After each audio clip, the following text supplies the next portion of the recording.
Hi అండి అందరికీ welcome to my healthy cooking. ఈరోజు మన హెల్దీ కుకింగ్తో పాటు అందరికీ ఉపయోగపడే ఒక ఐడియా అయితే చెప్పాలనుకుంటున్నాను. చాలామంది చపాతీ చేయాలంటే కొంచెం పిండి తడపడానికి ఆలోచిస్తూ ఉంటారు కదండి. నేనైతే రెగ్యులర్గా చపాతీ చేయడం వల్ల నాకు అనుకోకుండా ఈ థాట్ అయితే వచ్చింది. ఈసారి చూద్దామని ఇలా మిక్సీలో అయితే పిండి తడిపి చూశానండి. యాక్చువల్గా ఇప్పుడు వచ్చే మిక్సీ జార్లో కూడా ఒకటి పిండి తడుపుకోవడానికి ఒక జార్ అయితే ఎక్స్ట్రా ఇస్తున్నారు. నేను ఆ ఆప్షన్ని గుర్తు పెట్టుకొని ఇది ట్రై చేశాను. ఇలా మనం నార్మల్ మిక్సీలో కూడా చాలా అంటే చాలా స్మూత్గా అయిందండి పిండి అయితే. చూస్తున్నారు కదా, నేనైతే రాగి చపాతీ చేయడానికి రాగి పిండి అయితే తడుపుకున్నాను.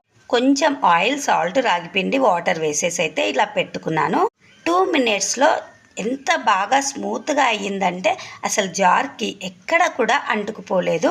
నేను ముందుగా జార్ కడగడానికి ఎంత ఇబ్బంది అవుతుందో అనుకున్నాను, కానీ అస్సలు ఇబ్బంది కాలేదు. చపాతీ కూడా చాలా బాగా వచ్చాయి. టమాటో, దొండకాయ, రాగి చపాతీతో మా డిన్నర్ అయితే కంప్లీట్. ఇంకా సెకండ్ ఐడియా ప్రతి ఒక్కరికి తెలిసిందే. ఇది నేను మట్టి కుండలో చేసేదాన్ని. ఆ మట్టి కుండ పగిలిపోవడం వల్ల ఇలా హాట్ బాక్స్ లో చేస్తున్నాను. హాట్ బాక్స్ లో చేయడం వల్ల కూడా పుల్లగా కాదండి. మార్నింగ్ లేట్ తిన్నా కూడా నైట్ మిగిలిన అన్నాన్ని స్మూత్ గా చేసేసి ఒక పచ్చిమిర్చి, ఆనియన్, పాలు పోసేసి అందులో తోడు పెట్టుకోవడమే. పెరుగు కూడా చాలా కొంచెమే వేయాలండి, ఎక్కువ వేస్తే పుల్లగా అవుతుంది. ఇంకా నెక్స్ట్ మార్నింగ్ బ్రేక్ఫాస్ట్ అయితే సాబ్దాని ఉప్మా అండి. సాబ్దాని ఉప్మా కోసం వీటిని కడిగి కొన్ని వాటర్ వేసేసి ఇలా నైటే నానబెట్టుకుంటున్నాను. రేపు ఫుల్ వీడియో పెడతాను, చూసేయండి. నా వీడియో మీకు ఏమైనా యూస్ఫుల్ అనిపిస్తే మాత్రం ప్లీజ్ లైక్ అండ్ సబ్స్క్రైబ్ చేసి సపోర్ట్ చేయడం మర్చిపోకండి. Thank you.